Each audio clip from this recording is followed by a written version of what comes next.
Senator Pia and si Senator Loren called the NBI director, he said wala daw sila dito dahil pinaalis daw nila dito. So he said, please find out what's happening kasi nagpuputukan. Sabi niya walang magagawa kasi pinaalis. And then he started saying, wag kami magtaas ng boses. What will you do, Director, kung may putukan na at lahat ng staff mo at yung mga usaan mo naka-vest na lahat and hindi malaman mangyayari? What would you do? Hindi ba dapat ang sagot mo, ma'am, sir, I'll go there, I'll make sure you'll help? That's what I was expecting him to say. When Senator Loren was talking to him very calmly, I said, what are you gonna do about this? Pinuputukan kami dito. So sabi niya, hindi kami makalapit, pinalis nyo kami dyan. Sabi ko, well then do your job, make us safe, this is not good. Ma'am, wag mo ako sigawan. Yun lang ang masasabi mo sa akin. Pinuputukan kami, sasabihin mo sa akin, wag kitang sigawan. Sumisigaw ako dahil mataas ang emotion. Sir, kahapon sa kagabi sa pahayag ng Pangulo, ang sabi niya, tinawagan niya agad kayo, tinanong niya, may NBI ba doon? Sinabi niyo po wala.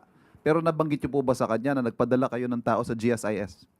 Well, malinaw po yun. I think the President is referring to the Senate grounds kasi ang pumasok naman pong ulat talaga, nagbarilan sa Senado. Hindi po ba narinig naman po niyo yun?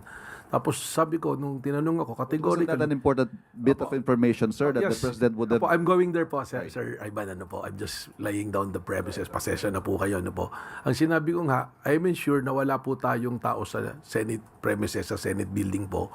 Pero nag-request po si GM Vic Veloso na magpadala po ng NBI. So, yun po yung nangyari. Meron po tayong mga NBI doon po sa GSIS. Yun po yung sinabi ko. At yung sinabi ko pa nga, yung pong ibang NBI natin ay nasa labas po lang. At wala pong mga dalang armas. Ano po. Kasi yun po yung mga intel personnel po namin. Kapag-deploy na? Tubunan ko para mga bida. Hindi pa kasi nandito pa sila sa may Langgam, kasi nandito yung parang langgam eh. yung action na yun. Bida? Pero napakita namin yan,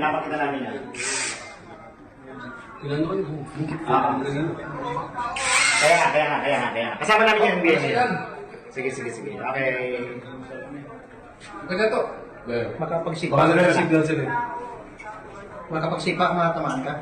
Hindi na nila manan. Bakit man nag-interview? Yan mo na, ibaan mo na isang ibaan mo na, nakaklear mo tayo ng dalawa. Yan ang isa, ibaan mo na. Ibaan mo na, sige na ulit. Sige. Go lang mo. Idrip.